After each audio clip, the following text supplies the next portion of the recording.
Hey, it's Tamu and welcome to Thinking Out Loud, and in today's video we'll be talking about the slow decline of physical video games and the changes that it's having on our ever-growing industry. As we move closer to a digital-only landscape, we have big corporations and studios and publishers wanting us to accept the notion or idea that as we move to a more digital framework for how we consume our video games, we will never truly own those games.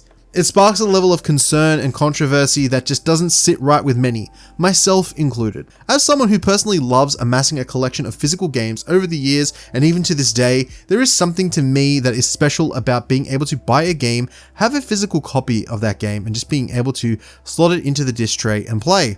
As we moved into the era of the Xbox One and PS4, we started to see that move towards needing to install our games, and simply owning the disc would not be enough to fully be able to experience the game, with things such as day one patches and updates that would instill the philosophy that broken games could be fixed and updated with post-launch updates and things like this, and that our games were slowly being pulled away from that disc and being installed later on. In recent years, there has been a much more of a push towards a digital-only release of many video games, and whilst this may be a common practice for the indie scene, it started to have more effects and impacts in the AAA space.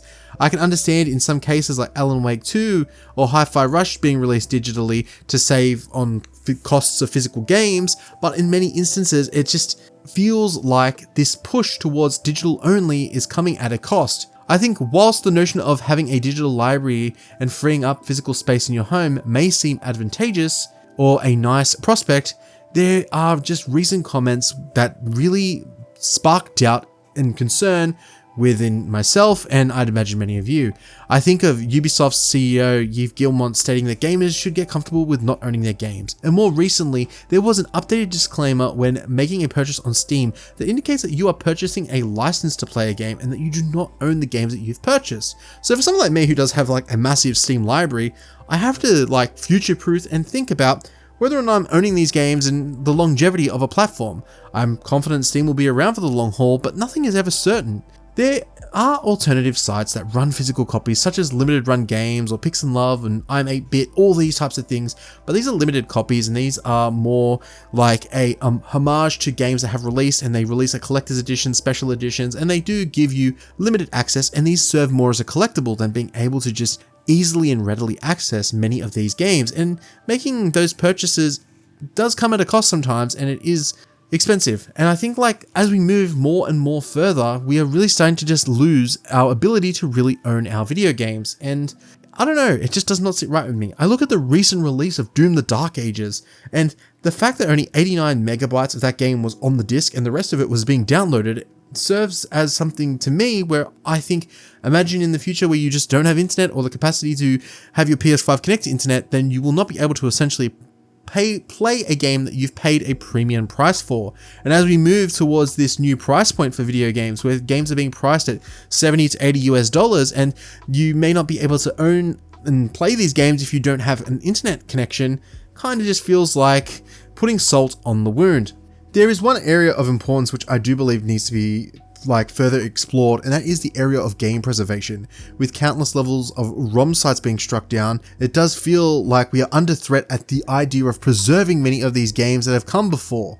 I think that even the failures that are like live service games, I think we should still be able to play them in an offline mode and still be able to experience them to some extent. Sure, no one's really itching to play Concord or Redfall, but I think the capacity to still have those games available for their historical context, I think is still important. And I think that the fact that for some of these games do get offline modes and still have them readily accessible is a good thing. I look at initiatives like GOG and what they've been doing with their game preservation projects, where not only do they give you access to the game, but they also give you the exe files and things like this that allow you to actually be able to run and play the game, meaning that you actually own the games that you're playing on PC.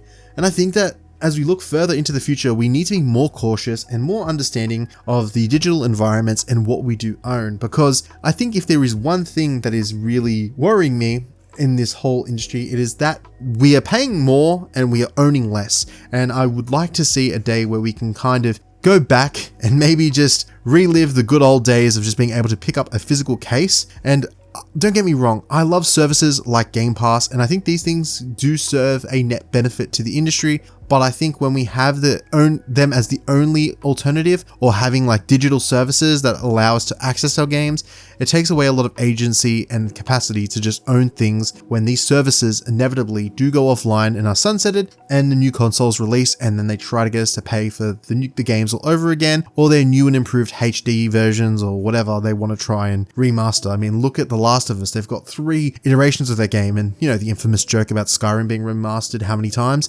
Like, in the realm of modern consoles, the last one really holding the old guard of having that game on the disc or cartridge was Nintendo. And now we look at the latest Switch 2, and many of these games are being sold through game cards, which means you don't even own the game on the disc. And I know that there is this does have an incentive for developers, meaning that they can fit more on these bigger cartridges and they can download, and there's like a whole incentive there. But I think for me, what really does bother me is that like Nintendo, they eventually will close all their shops and services, and it does get to a point where I wonder, future-proofing your console and your purchases, how does this hold up in the long term, and will you be able to access these games? Will you still be able to play them, and how does that work going forward? I guess I'm just maybe being paranoid with my tinfoil hat, but it is something to think about. And I think it's something like we are really at this point in time worried a lot about the price of our games, but even if we buy into these games at those higher price points, I'm more concerned about the preservation of them long term. Because regardless of if you're paying $50, $70 or $80 for a game right now, if you are unable to access or play it in 5 to 10 years, then I think that is an issue. And I think that we need more initiatives and more awareness on the ideas of things like what GOG is doing, and I think we need to just have some sort of solution or initiative where physical games still do get released, not through limited run cycles, but if a game sells enough copies, even digitally, then it can get a physical release and people are able to actually pick up and own a copy of their games. But again, I know that there's a lot of nuances that go into the games and how they are put on discs and how they are downloaded. And look, I don't have an issue with a game fully being on the disc and needing to be downloaded to the console. It's when the game needs an internet requirement to be able to fully play the game, or not being able to fully own the game, just owning a license. I think that we need more ways of preservation and rights of like ownership, saying that we do own the games that we play. And I think that there should be some solution there, and I do respect and like those initiatives like GOG, and I think that it's just something that needs to be front of mind. I'm not trying to like sit here and critique and say that like I understand all the nuances and minutiae of what goes into putting games onto discs and how physical copies are produced, and I understand that there is a cost that comes with that. But at the same time, I do think that as someone who pays for these games, there should be a way to preserve that you are able to play that game and that you do own the things that you like pay for. So yeah, I think like this is the flip side to that conversation of how much should a game cost, and I think it's like, you know, how do we preserve the things that we pay for?